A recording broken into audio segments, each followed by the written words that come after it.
The Boston Celtics may have stayed quiet on draft night, but the silence was deafening, and their refusal to move shook up more insiders than any blockbuster trade could have. After unloading Jaylen Holiday and Kristaps Porzingis in a ruthless salary purge, many expected Boston to keep tearing down the walls of their championship roster, but instead, they held the line on two cornerstones, Jaylen Brown and Derrick White. Make no mistake, that decision was not some gentle vote of confidence. League chatter, including reports from Brett Siegel Clutch Points and Brian Windhorst ESPN, made clear that multiple top 10 teams tested Boston's willingness to part with Brown and White. The Celtics could have grabbed a king's ransom.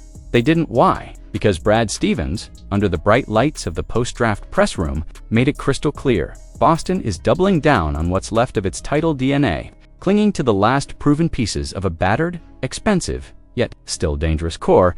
But there's a catch. Jayson Tatum, the face of the franchise, faces a brutal Achilles recovery next season, leaving a gaping hole in any dream of a repeat. The Celtics are essentially gambling on a one-year stall, hoping to rearm for 2026 to 27 rather than surrendering now. That's a terrifying risk, one that could detonate if Brown or White falter under pressure, or if Tatum's recovery drags out dots. As for the fresh blood, Boston reached the Spanish powerhouse Real Madrid to draft 6'6" Hugo Gonzalez at pick 28, a rugged dual guard with a high motor. Gonzalez is respected across Europe, but still untested against NBA-level defenses. Stevens praised his mentality, a winner's DNA. He called it, but raw grit might not patch the deep structural cracks. Boston revealed this offseason. The Celtics also still hold the 32nd pick, with round 2 looming on Thursday night. That choice may look trivial on paper, but with their future hanging by a thread, every single name they add could make or break the last stand of Boston's mighty empire.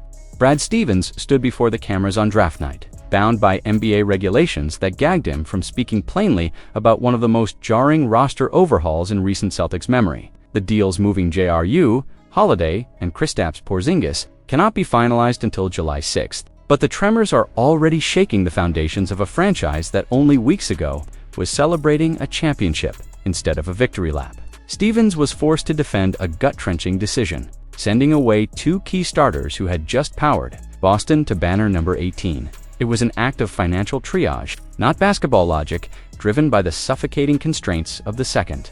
Tax apron, a beast of a rule so merciless it nearly handcuffed the front office into a "We have to recover our flexibility," Stevens repeated, like a man under siege, invoking that word flexibility 7 times in a single press conference, as if trying to convince himself. But flexibility comes at a cruel price: a weaker team, a gutted roster, and a gaping hole where confidence should be. Holiday's contract, 3 more years at $104 million for a soon-to-be 5-year-old, was an anvil tied to Boston's ankles. Porzingis, on an expiring deal with lingering injury concerns, became collateral damage. Their departures, plus a second-round pick, brought back Anthony Simons, Georges Niang, and 3 set-rounders. Not exactly the return one expects for 2 battle-tested playoff warriors. But the real headline is money: $250 million in future obligations.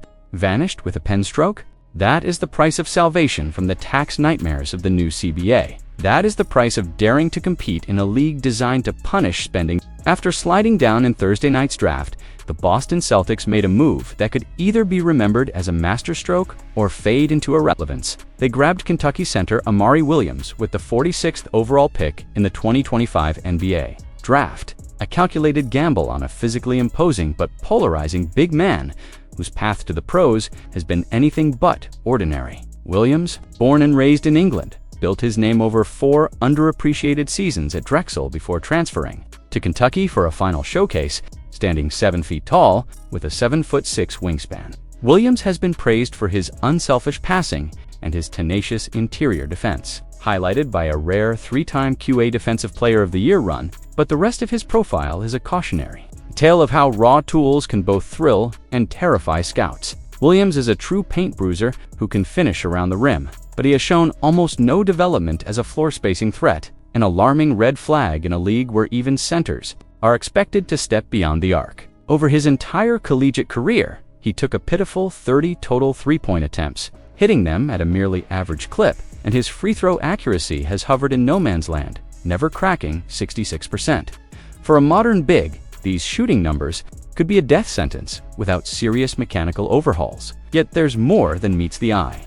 Williams averaged a respectable 10.9 points, 8.5 rebounds, and 3.2 assists last season with the Wildcats. Starting all 36 games and holding down the paint in NCAA tournament wins against Troy and Illinois, his game translates best as a connector. A big man who can read the floor and pass with timing, but who lacks a clear perimeter identity. Mike Zarin, the Celtics VP of Basketball Ops, tried to frame this as a positive, calling Williams one of the best passing bigs college basketball has seen in years and praising his incredible vision. But let's be honest, Boston's motivation here was as much about plugging roster holes as about long-term upside.